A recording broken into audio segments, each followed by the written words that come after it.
안녕하세요. 오늘 우리가 함께 배울 흥미로운 이야기들에 오신 것을 환영합니다. 미국 전역에서 벌과 같은 꼭가루 매개동물의 수가 줄어들고 있어요.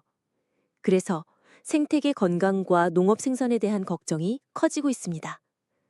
특히 꿀벌은 핥거나 빨아들여 다양한 꽃에 꿀을 얻는 특별한 능력이 있는데 성체벌과 애벌레를 바이러스로 감염시키는 기생 진드기 때문에 위협받고 있습니다. 벌의 수가 줄어들자 인공지능을 이용해 벌집을 관리하는 기술도 나왔습니다. 이 기술은 벌들의 건강을 확인하고 필요할 때 치료도 해줍니다.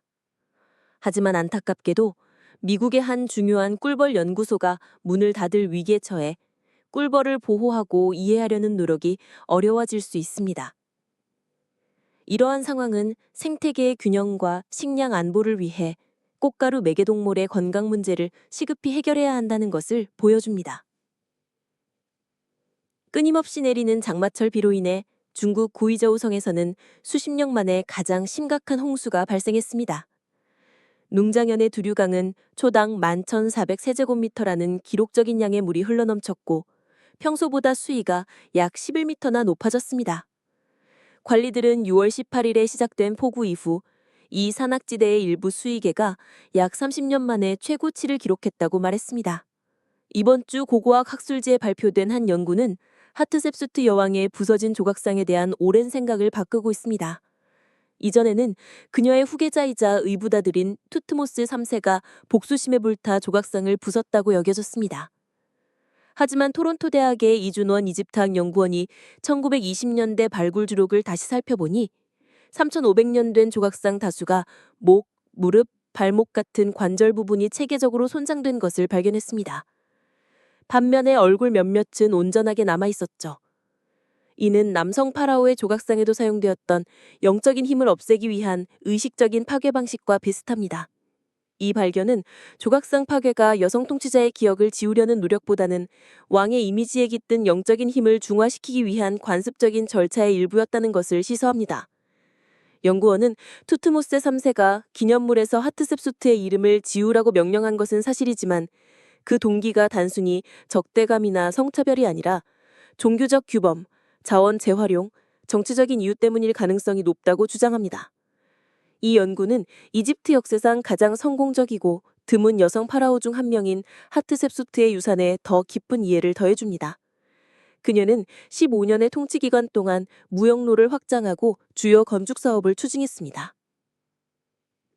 세계보건기구는 더블린에서 열린 세계 담배 규제 회의에서 2025년 세계 담배 유행 보고서를 발표했습니다. 이 보고서는 거의 20년 만에 처음으로 흡연을 줄이려는 노력이 둔화되고 있다고 경고했습니다. 테와드로스 아드하놈 거브러여수스 사무총장은 각국 정부에 내년안에 최소 한 가지 이상의 엠파워 조치를 최고 수준으로 채택할 것을 촉구했습니다. 특히 소비를 줄이고 건강 관련 세수를 늘리는 가장 효과적인 방법으로 더 높은 소비세를 꼽았습니다. 웨스턴 온타리오 대학교와 아세바스카 대학교 연구원들이 이끄는 국제팀은 2024년 YR4 소행성이 2032년 12월 22일에 달과 충돌할 확률이 4.3%라고 추정했습니다.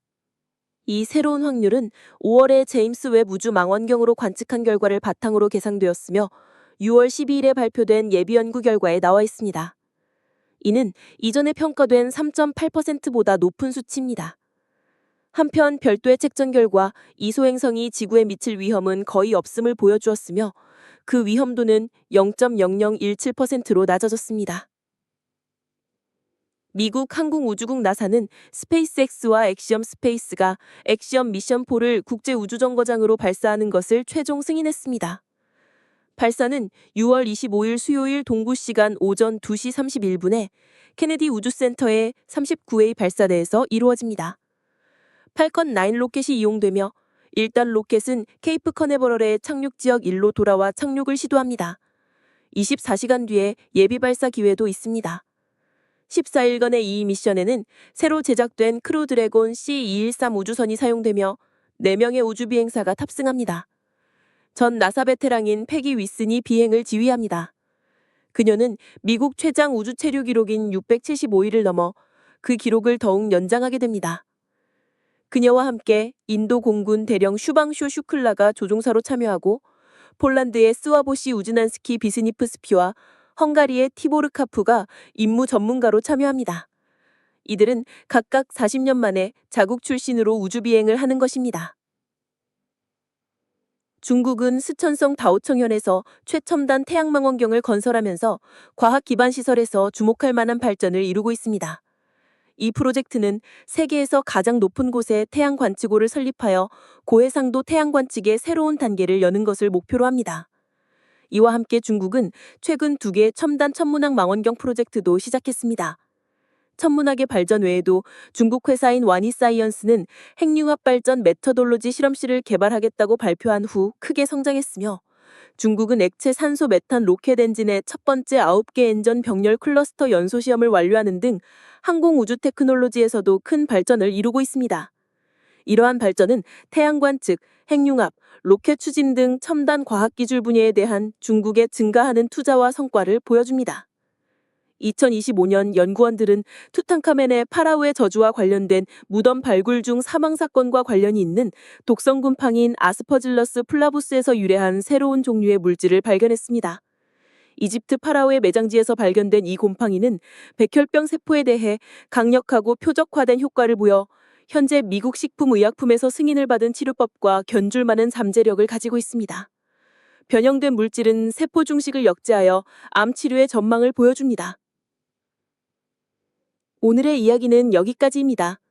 새로운 지식을 탐험하는 즐거운 시간이었기를 바랍니다.